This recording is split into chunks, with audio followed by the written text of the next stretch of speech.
لە مزگەوتی جەلیل خەیات لە شاری هەولێر بە بۆنەی هاتنی ساڵی نوێی 1440 کۆچی یادی کۆچکردنی پێغەمبەری ئیسلام درودیخوای لەسەر بێت بە ئەنجامدانی ئاهەنگێک ئەو یادە شکودارە زیندوو کرایەوە کە بە خاڵێکی وەچەرخاندا دەنرێت لە مێژووی ئومەتی ئیسلامی بۆی توانرا ئاینی ئیسلام لە چوارچەوەی شاری مەککەی پیرۆز ببەنە دەرەوە و ئاشنای هەموو گەل و وڵاتێک بکرێت. بە تایبەتی سەری ساڵی کۆچی کە خاڵێکی وەرسەرخانە لە مێژووی ئیسلامی و توانی لە بەهۆی کۆچکردن پێغەمبەر لەگە هاوڵەکانی بە تەسحیە و قوربانیدان و توانیان ئاینی ئیسلام لە مەککە لە چوارچەوەی شاری مەککە ببەنەوە دەرەوەی مەککە و ئاینی ئیسلام وەکو دەڵێن گەورەتر بکەن و پەلوپۆ بکاتن لە بۆ دورگەی عەرەبی پاشان لە بۆ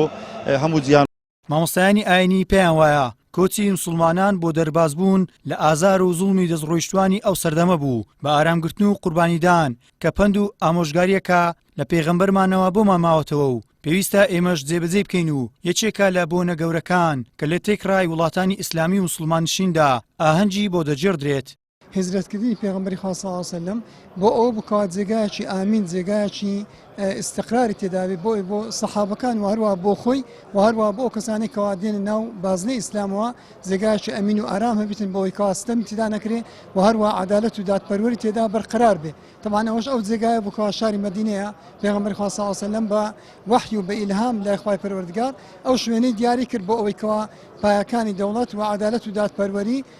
کە ینی پایەکانی دەوڵەتە لەوێ بنیاد بنێ و دروستی بکە. کاتێکەوە لە مەکەی پیرۆز دوور دەکەوێتەوە پێغەمبەری خوا فەرمێسی مبارەکی دەڕێژی و لەبۆ شوێن و زێدی لەدایکبوونی دەگریێ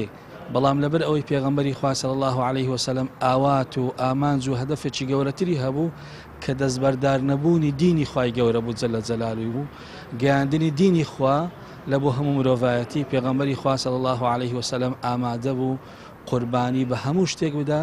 لە پێناو پاراستنی عەقیدە الهجرة باق إلى يوم القيامة هجرەت بەردەوامە هەتا ڕۆژی قیامەت.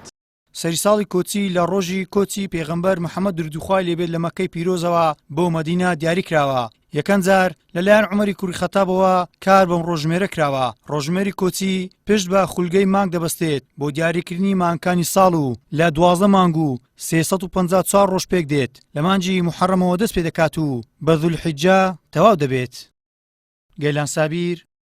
کەناڵی ئاسمانی پەیام، هەولێر.